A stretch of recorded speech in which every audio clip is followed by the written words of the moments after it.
Can you name this animal? Patrick Star belongs to a group of organisms known as Asteroidea or true starfish.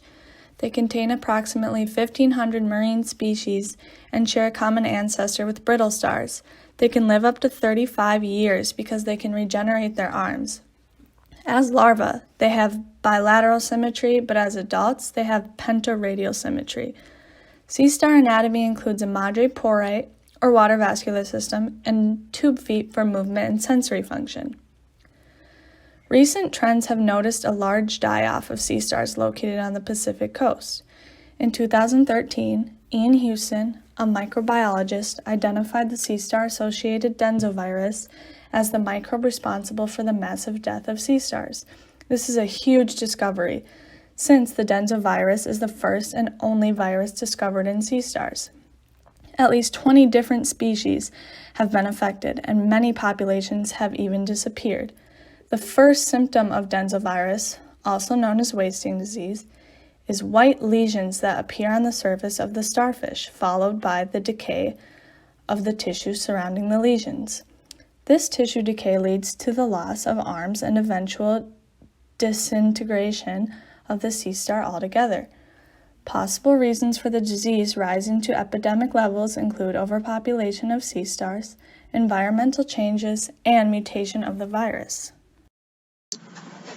It is thought that sea star wasting disease is due to the densovirus because based on past evidence, no prokaryotic or eukaryotic microbes were present within the tissues of sea star wasting disease-affected Asteroidea.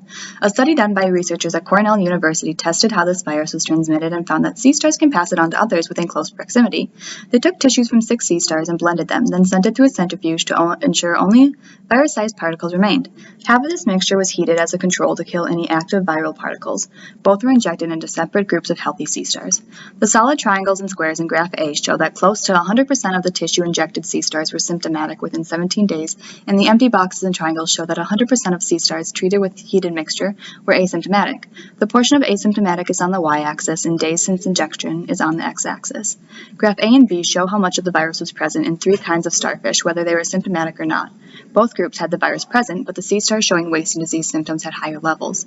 Graph C also shows the amounts of viruses present in the different species with the viral load on the y-axis and sea star species on the x-axis. The species with the highest amount of this virus was Mediastra qualis. This figure shows the abundance of the densovirus in asymptomatic and symptomatic starfish in San Diego and Oregon. Symptomatic starfish were seen in both Oregon and San Diego, while only asymptomatic were seen in San Diego. The author of the earlier study, Ian Houston, conducted follow-up research that was published in 2018. The study tested all the different ways the virus affected sea stars because knowledge of the viral impacts is crucial in the search for a cure. The results came out to be very conflicting and proved to only slow down the treatment process of the densovirus, not allowing scientists to make much headway. Fortunately, while research is not advancing very quickly, some sea stars do seem to be recovering. Brenda Konar, an ecology professor at the University of Alaska Fairbanks, saw the sea star decline starting in 2013, but now she's starting to see the numbers slowly increase.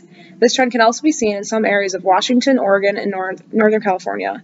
So even though progress is being made very slowly, it is still happening, but there is still much research to be done on sea star wasting disease. This large-scale disappearance of sea stars is anticipated to have serious and long-lasting impacts on the diversity of the coastal habitats because sea stars are voracious predators with a key role in regulating the ecology of the ocean floor. In tidal pools, places where there used to be a mix of organisms, researchers are now seeing mussels dominating the ecosystem. This is due to the fact that sea stars eat mussels, and when you take away the predator, the prey will thrive.